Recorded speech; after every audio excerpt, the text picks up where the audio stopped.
നമസ്കാരം. കൗമുദി ടിവിയുടെ കാർഷിക പരിപാടിയിലേക്ക് എല്ലാ മാന്യപ്രേക്ഷകർക്കും സ്നേഹം നിറഞ്ഞ സ്വാഗതം.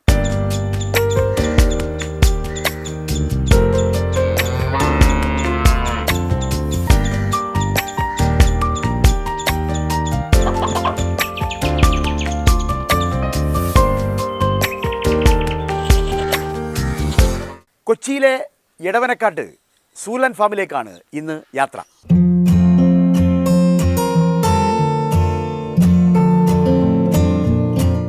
വനസ്പതികളും ലതകളും പൂത്തുനിൽക്കുന്ന ചിത്രാരണ്യങ്ങളാണ് എടവനക്കാട് സൂലാൻ ഫാം. അവിടെയാകട്ടെ അരുമകൾ ധാരാളമുണ്ട്. തത്തകളും കുരുവികളും ഇഗ്വാനകളും അലങ്കാര കോഴികളും എന്നു വേണ്ട 1 ഡസനോളം വ്യത്യസ്തങ്ങളായ ഇനങ്ങൾ. അവയ്ക്കെല്ലാം തോഴനായി എറണാകുളത്തെ പ്രസിദ്ധ വക്കീലായ അഡ്വക്കേറ്റ് റഷീദുണ്ട്.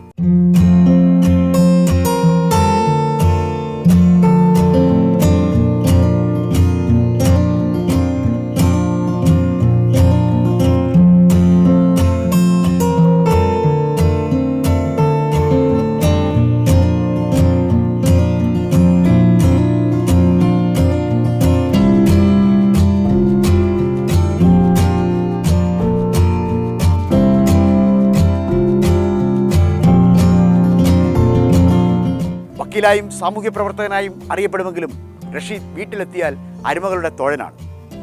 കൊച്ചിയിലെ എടവനക്കാട്ടെ കൊല്ലായിൽ വീട്ടിലെ സൂലാൻ ഫാമിൽ നിന്നും കാണാം ഹരിതം സുന്ദരം. കൊച്ചിയിലെ വൈപ്പിൻ ദ്വീപിലെത്തിയാൽ അറബിക്കടലിൻ്റെ ഇരമ്പം കേൾക്കാം. അക്ഷരാർത്ഥത്തിൽ വെനീസിനെ ഓർമ്മിപ്പിക്കുന്ന ദ്വീപാണ് വൈപ്പിൻ. നെടുകയും കുറുകയുമൊക്കെ കനാലുകളുണ്ട്. ഒരർത്ഥത്തിൽ ദ്വീപിലെ ജീവിതം നിയന്ത്രിക്കുന്നത് ഈ കനാലുകൾ തന്നെ.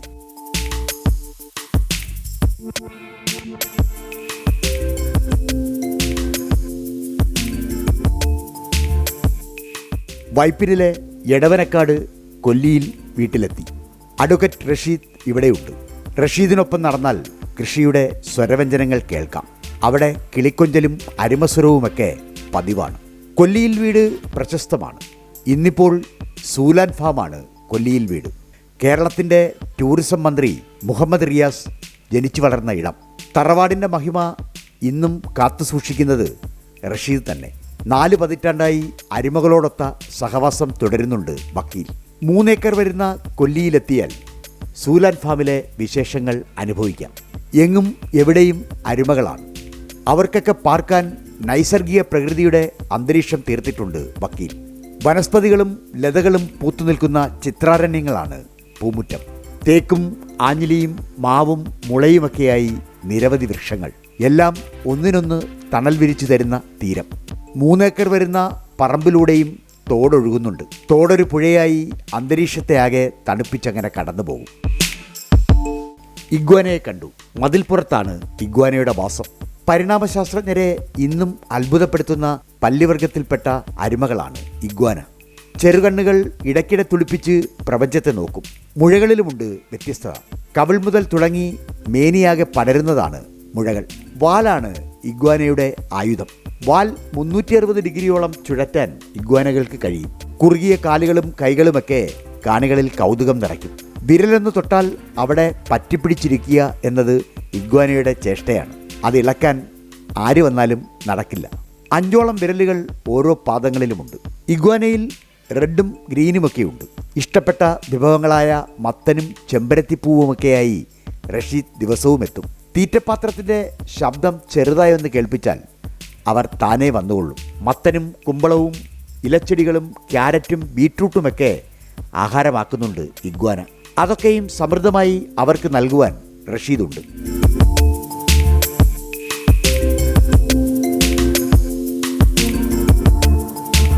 ഇഗ്വാനയിൽ പച്ച നിറമുള്ളവർ ഇഗ്വാന എന്ന കുടുംബത്തിലേതാണ്. നവംബർ ഡിസംബർ മാസങ്ങളിലാണ് ഇഗ്വാനയുടെ പ്രജനനം. അതിനായി പ്രകൃതിദത്തമായ എല്ലാ സൗകര്യങ്ങളും ഒരുക്കി കൊടുക്കുന്നുണ്ട് വക്കീൽ. പല്ലിയെപ്പോലെ മുട്ടയിട്ടാണ് ഇഗ്വാന കുഞ്ഞുങ്ങളെ വിരിയിക്കാറ്. അടയിരിക്കുന്നതും പതിവാണ്. മേനി ഇടയ്ക്കിടെ വിറപ്പിച്ച് ചൂട് പുറത്തേക്ക് വിടും. അതിൽ നിന്നാണ് മുട്ടകൾ വിരിയാറ്. പച്ച നിറമുള്ള ഇഗ്വാനകളിൽ കൂടുതൽ കൗതുകമുണ്ട് റഷീദിന്. കുഞ്ഞുങ്ങൾ ഒന്നല്ല 1/2 ഡസനോളമുണ്ട് ഇപ്പോൾ. അവയൊക്കെയും നെഞ്ചത്ത് പറ്റിപ്പിടിച്ച് അങ്ങനെയിരിക്കും. അവരുടെ പുറത്ത് തലോടുന്നത് തന്നെ ഒരു സുഖമാണ്.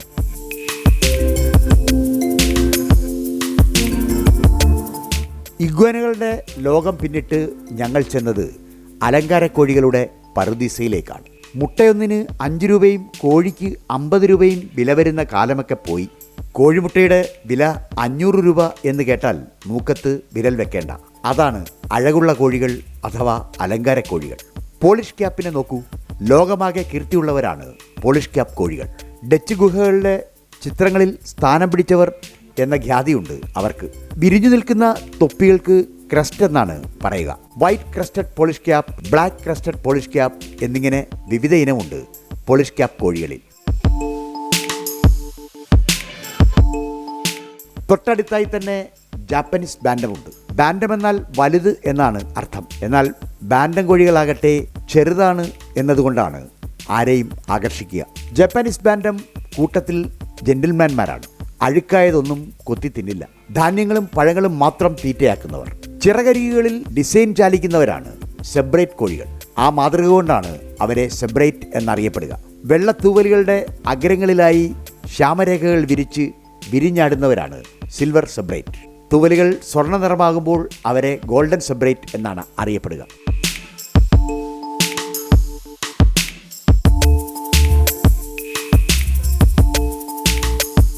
അമേരിക്കൻ ഫ്രിസിലിനെ നോക്കൂ. കാറ്റിൻ്റെ എതിർദിശയിൽ നിന്നതുപോലെ തൂവലാകെ വളഞ്ഞു പിരിഞ്ഞ് വികൃതമെങ്കിലും ഫ്രിസിൽ കോഴികളെ കാണാൻ അഴകേറെയാണ്. പിരിഞ്ഞ തൂവെള്ള തൂവലുകളും ചുവപ്പൻ ആടയുമൊക്കെയായി ഫ്രിസിൽ നിന്നാൽ ഒരഴകാണ്. വെള്ളയുടെയും കറുപ്പിൻ്റെയും പൊട്ടുകളാണ് മില്ലി ഫ്ലൂറിൽ. ബാൻഡം കോഴികളിൽ പഴങ്ങളും ധാന്യങ്ങളും മാത്രം ഇഷ്ടപ്പെടുന്നവർ എന്ന ഖ്യാതി അവർക്കുണ്ട്. വില കൊണ്ടും മില്ലി ഫ്ലൂർ മെച്ചമാണ്. ഉയർന്ന ഡിമാൻഡാണ് മില്ലി ഫ്ലൂറിന്.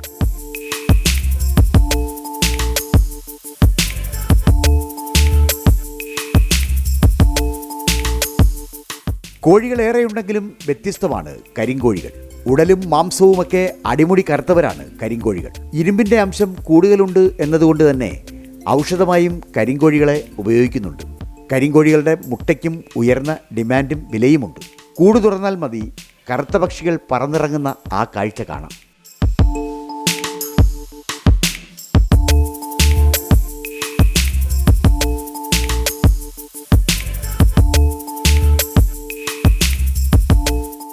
നാടൻ കോഴികൾക്കായി ഒരു പൂമുറ്റം തന്നെ ഒരുക്കിയിട്ടുണ്ട് റഷീദ്. തേനിക്കോഴി, തിത്തിരിക്കോഴി, തലശ്ശേരിക്കോഴി എന്നിങ്ങനെ പോകുന്നു ആ നിര. അലങ്കാരക്കോഴികൾക്കും നാടൻ കോഴികൾക്കും ഒക്കെ അടയിരിക്കാനായി പ്രത്യേക ബോക്സുകൾ ഒരുക്കിയിട്ടുണ്ട് സൂലാൻഡിൽ.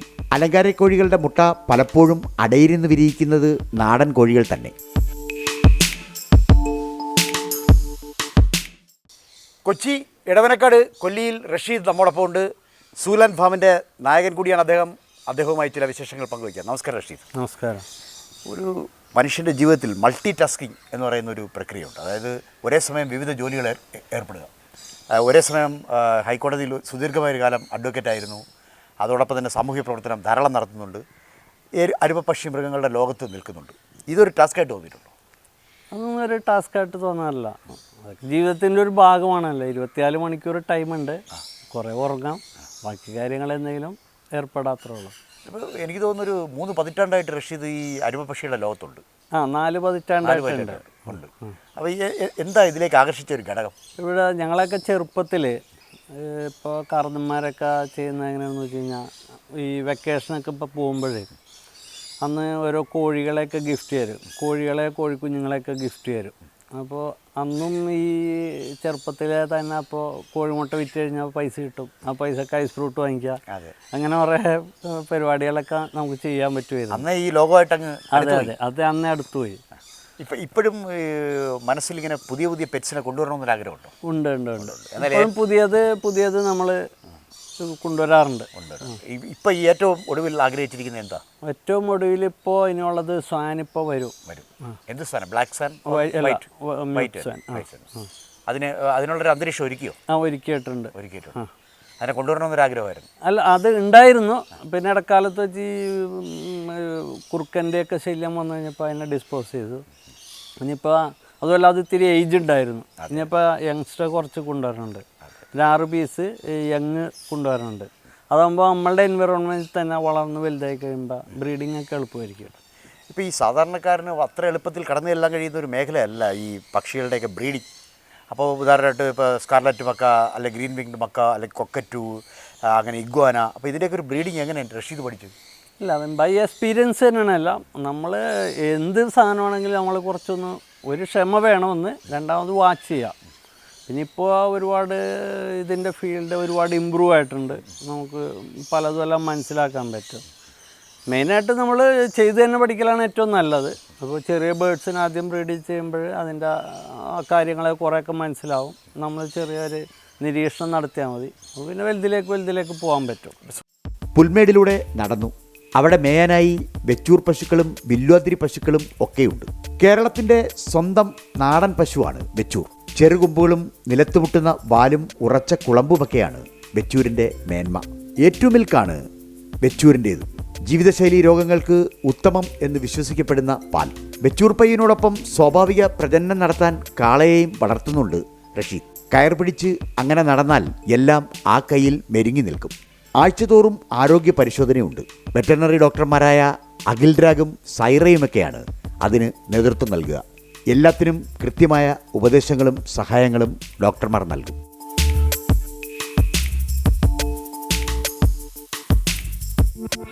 മുളങ്കാടുകളും പുഴകളും ഒക്കെ ഒഴുകുന്ന ഭൂമികയാണ് കൊല്ലിയിലേത്. അവിടെ ഒന്നാം തരം ഏവിയറി തീർക്കാൻ റഷീദ് മുന്നിലുണ്ട്. പക്ഷികൾക്ക് പറന്നു നടക്കാനുള്ള സൗകര്യവും ഇരിക്കാനുള്ള സൗകര്യവും അതിനുള്ളിലുണ്ട്. ദിവസവും ഹാൻഡ് ഫീഡിങ്ങിനായി രുചികരമായ തീറ്റയുമായി റഷീദ് കൂട്ടിലെത്തും. ഏവിയറിക്കുള്ളിൽ കടന്നവിടെ നിന്നാൽ പക്ഷികൾ താനേ വരും.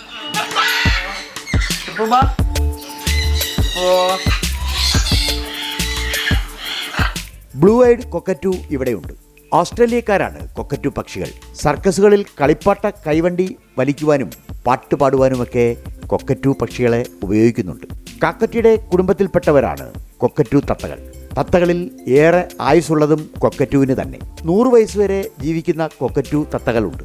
കടുകട്ടി കൊക്കുകളും തൂവെള്ള നിറവുമൊക്കെ അവരുടെ ആകർഷണമാണ്. ഇരുട്ടിലും തിളങ്ങുന്നതാണ് ബ്ലൂ ഐ കൊക്കറ്റുവിൻ്റെ കണ്ണുകൾ. നീല പളിങ്ക് പോലെ അതങ്ങനെ തിളങ്ങി നിൽക്കും. കിഴങ്ങും കോണും പഴങ്ങളുമൊക്കെയാണ് ഇഷ്ടതീറ്റയെങ്കിലും റഷീദിൻ്റെ കയ്യിൽ നിന്നും രുചികരമായ തീറ്റ തിന്നുവാൻ അവർ പറന്നിറങ്ങും.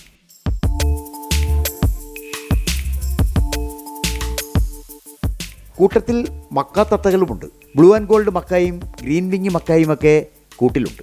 നീലയുടെയും സ്വർണത്തിൻ്റെയും അഴകാണ് ബ്ലൂ ആൻഡ് ഗോൾഡ് മക്കായ്ക്ക്. കണ്ണുകൾക്ക് ചുറ്റുമുള്ള വെള്ളവളയവും കവിളിൽ പടരുന്ന കുറുവരകളും കഴുത്തിലെ പാച്ചുകളും ഒക്കെയാണ് മക്കത്തത്തകൾക്ക് സൗന്ദര്യം നൽകുന്നത്. കടുകട്ടി കൊക്കുകളാണ് മക്കാത്തത്തകൾക്ക്. അതിൽ പലതും അരിവാളിൻ്റെ മൂർച്ചയുള്ളതും. അതുകൊണ്ട് തന്നെ ഏവിയറി ഭദ്രമാക്കുവാൻ കട്ടി കമ്പിവലകൾ തന്നെ വേണം. അവർക്ക് പറന്നിരിക്കാനായി പെർച്ചുകളുണ്ട്.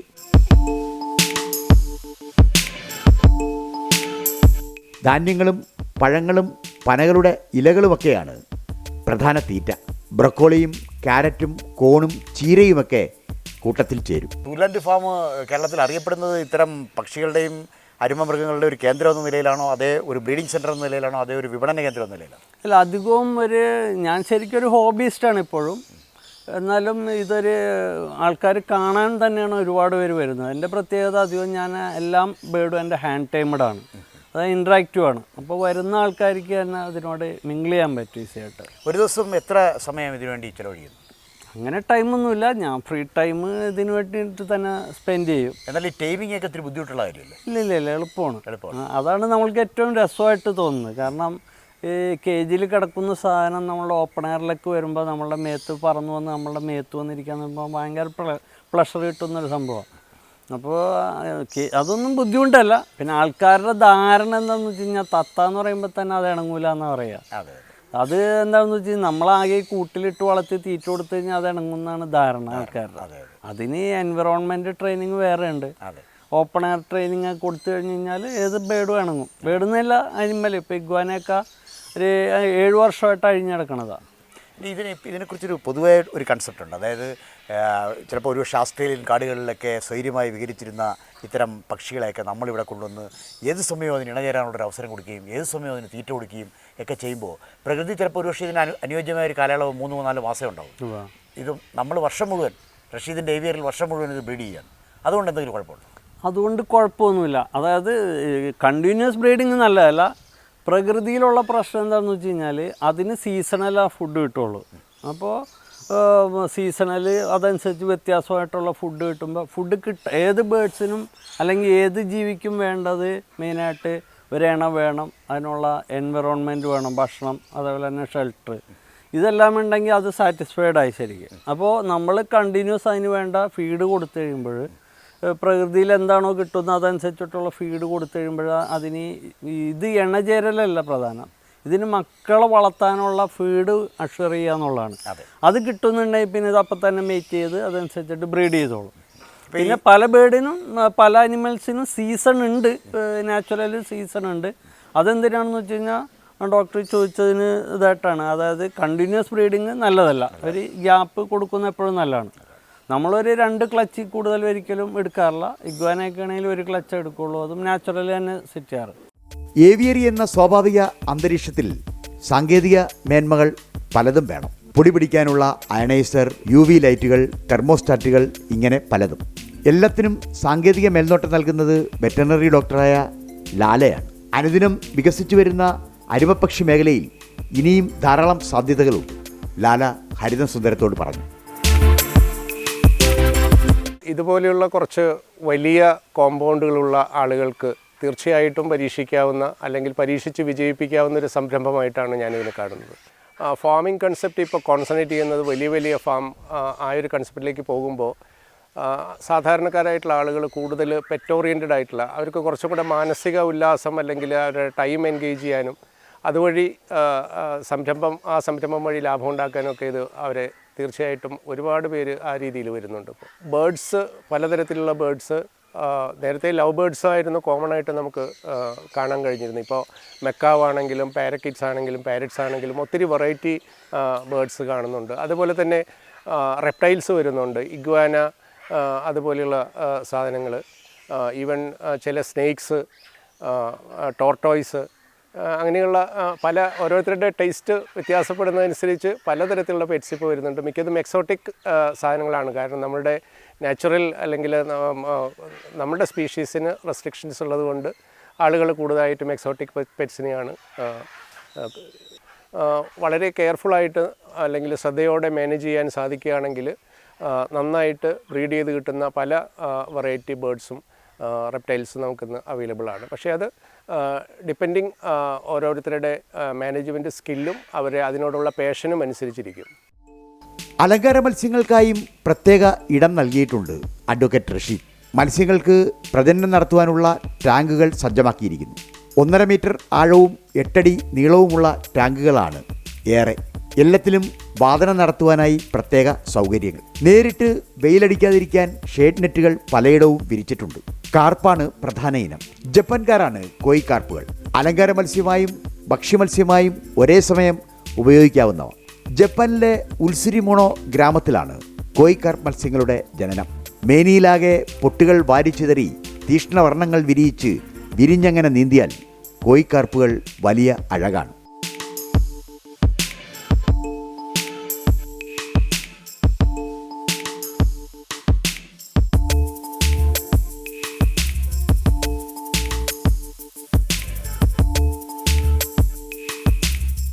ചൈനയിലെ പ്രശസ്തമായ ഫ്ലവർ ഹോൺ മത്സ്യത്തെയും റഷീദ് വളർത്തുന്നുണ്ട്.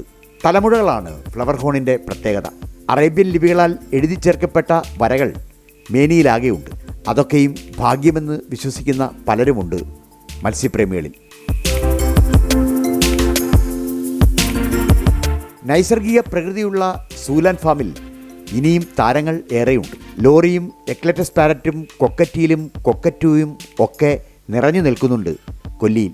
എല്ലാവർക്കും തരാതരം പോലെ തീറ്റ നൽകുവാനും തരാതരം പോലെ പ്രജനന സൗകര്യങ്ങൾ ഒരുക്കുവാനും റഷീദ് മുന്നിലുണ്ട്. എടുത്തുചാടി ഈ രംഗത്തേക്ക് ആരും വരരുത് എന്ന ഉപദേശമാണ് റഷീദ് നൽകാറ്. ഹോബിയായി തുടങ്ങി പതുക്കെ സംരംഭത്തിലേക്ക് തിരിയണം. അഡ്വക്കേറ്റ് റഷീദ് ഹരിതം സുന്ദരത്തോട് ഹൃദയം തുറന്നു. ഇപ്പോൾ നിലനിൽക്കുന്ന ഈ ഒരു സാഹചര്യങ്ങളും ഈ ഒരു കൺസ്ട്രക്ഷനും ഒക്കെ അല്പം കൂടി വലുതാക്കണം, കുറച്ചുകൂടി മെച്ചപ്പെട്ട നൈസർഗികമായ ഒരു അന്തരീക്ഷം പക്ഷികൾക്കായിട്ട് ഒരുക്കണമെന്ന് തോന്നുന്നുണ്ടോ? ഉണ്ട്, അങ്ങനെ പ്ലാൻ ഉണ്ട്. ശരിക്ക് കുറേ കൂടി അതിനൊരു ഫ്ലൈയിങ് സംവിധാനം കിട്ടാവുന്നതും അത് തന്നെയല്ല ആൾക്കാർക്ക് നിലവിൽ ഇൻട്രാക്റ്റീവ് ഉള്ള ചാൻസ് പൊതുവെ കുറവാണ്. അപ്പോൾ നമ്മൾ വലിയ ഓപ്പൺ ഏവിയറി വലുത് പണിയാനാണ് നമ്മൾ ഉദ്ദേശിക്കുന്നത്. ഇതിപ്പോൾ നമ്മളിപ്പോൾ ഈ അഭിമുഖം കണ്ടുകൊണ്ടിരിക്കുന്ന പ്രേക്ഷകരെ സംബന്ധിച്ചിടത്തോളം അവർക്ക് ചിലപ്പോൾ ഒരു അഭിനിവേശം തോന്നുവാണ്, എനിക്കും റഷീദിനെ പോലെ ഈ രംഗത്തേക്ക് വരാം എന്ന് തോന്നിയാൽ അവർക്ക് നൽകാൻ കഴിയുന്ന ഒരു ഉപദേശം എന്താ? അല്ല, അവർക്ക് ഹോബിസ്റ്റ് ആയിരിക്കണം ഒന്നാമത്തെ കാര്യം. പൈസ ഉണ്ടാക്കാൻ വേണ്ടിയിട്ട് ഇതിൽ വന്നു കഴിഞ്ഞ് കഴിഞ്ഞാൽ നഷ്ടമേ ഉണ്ടാവുള്ളൂ. നമ്മൾക്ക് കിട്ടുന്ന ആ ഒരു അഫെക്ഷൻ ഉണ്ടല്ലോ, അതാണ് വലിയ റിട്ടേൺ. ശരിക്കും പൈസ സെക്കൻഡറി ആണ്. അപ്പോൾ പൈസ കിട്ടും സ്വാഭാവികമായിട്ട്. ഇപ്പോൾ നല്ലൊരു ബേഡൊക്കെ ബ്രീഡിംഗ് ഒക്കെ ഇതാക്കി വന്നു കഴിഞ്ഞാൽ പൈസ കിട്ടും. പക്ഷേ അതേപോലെ തന്നെ ജീവനുള്ള സാധനമായതുകൊണ്ടുള്ള റിസ്ക്കും ഉണ്ട്. പിന്നെ നമ്മളെക്കാൾ വലിയ വില ഒന്നും അതിനില്ലല്ലോ. ഇപ്പോൾ ഇത്രയൊക്കെയാണ് ചോദിക്കുന്നത് ശരിയല്ല എങ്കിൽ പോലും നിരവധി പക്ഷികളെയും അതോടൊപ്പം തന്നെ നിരവധി കൗതുകങ്ങളായിട്ടുള്ള ഓമന മൃഗങ്ങളെയും ഒക്കെ വളർത്തുന്നുണ്ട്. ഒരു റഷീദിന് മനസ്സുകൊണ്ട് ഒരു അഫെക്ഷൻ തോന്നിയിട്ടുള്ള, ഏറ്റവും കൂടുതൽ സ്നേഹം തോന്നിയിട്ടുള്ള ഒരു ഇല്ല, അതെല്ലാത്തിനോടും തൻകുഞ്ഞ് പെൺകുഞ്ഞാണല്ലോ. അപ്പോൾ എല്ലാത്തിനോടും നമ്മൾക്ക് ഒരേപോലെ ഫീലിംഗ് തന്നെ അധികം തോന്നാറ്. പിന്നെ വലിയ ബേഡ് ബ്രീഡ് ചെയ്യുമ്പോഴത്തിരി ആ ഒരു സന്തോഷം ഉണ്ടാവും. കാരണം 1000 കിട്ടുന്നിടത്ത് 10000 കിട്ടുന്നുള്ളൊരു ആ വ്യത്യാസം മാത്രമേ ഉണ്ടാവുള്ളൂ. അതെ. അപ്പോൾ ഇനിയിപ്പോൾ ഏറ്റവും അടുത്ത് മനസ്സിൽ ഇങ്ങനെ മോഹിച്ചു നിൽക്കുന്നു, ഒരെണ്ണത്തിനെ നമുക്ക് എവിടെ നിന്നെങ്കിലും ഒന്ന് ഇമ്പോർട്ട് ചെയ്ത് ഇവിടെ കൊണ്ടുവരണം എന്ന് ആഗ്രഹിക്കുന്നൊരു ബേഡ് ഏതാ? ബേഡ് ഇപ്പോൾ മുമ്പ് ഇവിടെ കുറേ വെറൈറ്റികൾ ഉണ്ടായിരുന്നു. ഇപ്പോൾ കുറേ നിയമത്തിൻ്റെ കുറച്ച് പ്രശ്നങ്ങളൊക്കെ ഉണ്ട്. എന്നാലും ഇപ്പോൾ ഇവിടെ ഈ പാം കൊക്കാറ്റു മുമ്പ് ഉണ്ടായിരുന്നതാണ്. നല്ലൊരു എലഗൻറ്റ് ബേഡാണ്. ഒരു പൊതുവെ ആരുടെ കയ്യിലില്ല. പാം കൊക്കാറ്റു എന്ന് പറഞ്ഞിട്ട് വേറെ ലീഡ് ബീറ്റർ ഉണ്ട്. കൊക്കാറ്റു ഒരുപാട് വെറൈറ്റി ഉണ്ട്. ഇവിടെ തന്നെ ഒരു 8-9 വെറൈറ്റി ഉണ്ട് ഇവിടെ തന്നെ അറ്റ് പ്രസൻറ്റ്.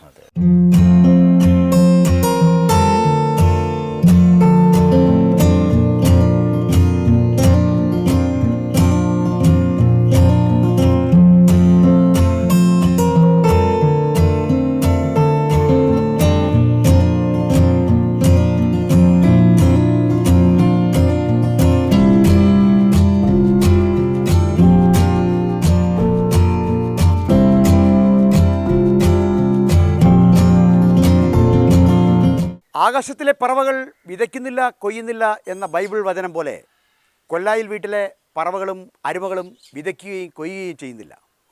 അതെല്ലാം അവർക്ക് വേണ്ടി ചെയ്യാൻ അഡ്വക്കേറ്റ് റഷീദുണ്ട്. നേരാം സൂലാൻ ഫാമിനായി ഭാവുകങ്ങൾ.